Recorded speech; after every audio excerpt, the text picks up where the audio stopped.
Now guys, what I will going to show you is what we call sayadiyeh, fish cuisine here in Saudi Arabia. This is fried fish with black rice. First thing, we have to brown this onion.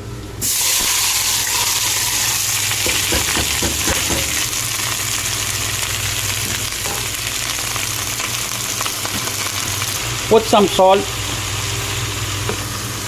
on the onion. So why you are putting salt? We are putting salt so that the moisture will get dry out easily.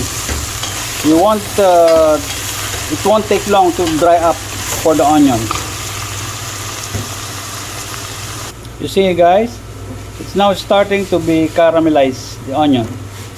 We will going to caramelize this until we reach the not too much burned onion, I mean just a dark brown, and I will going to show you later the result, the consistency of the onion. Okay guys, we have here our one whole piece of hamur cut up.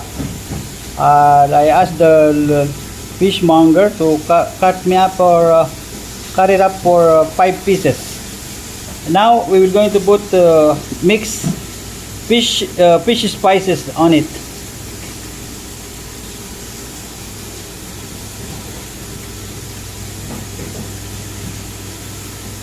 Okay, you have to put fish spice. The more the better. And then we will going to put this in the refrigerator until the time of frying.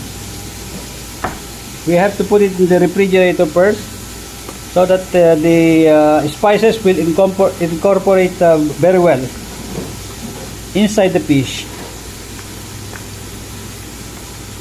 This will be very interesting cuisine menu for us and for everybody, because we don't usually do this in the Philippines. This is what we call fish sayadiyeh in Arabic.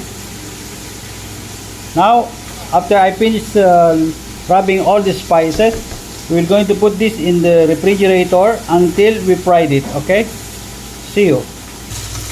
Okay guys, this is the consistency of our onion.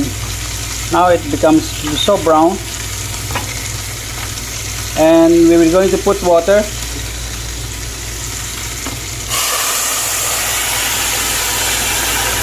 And boil it for about half an hour. And this is the spices.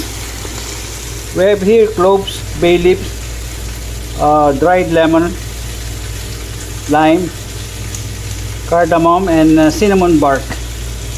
We will going to put it inside the onion. And this is the spices. Okay. Okay guys.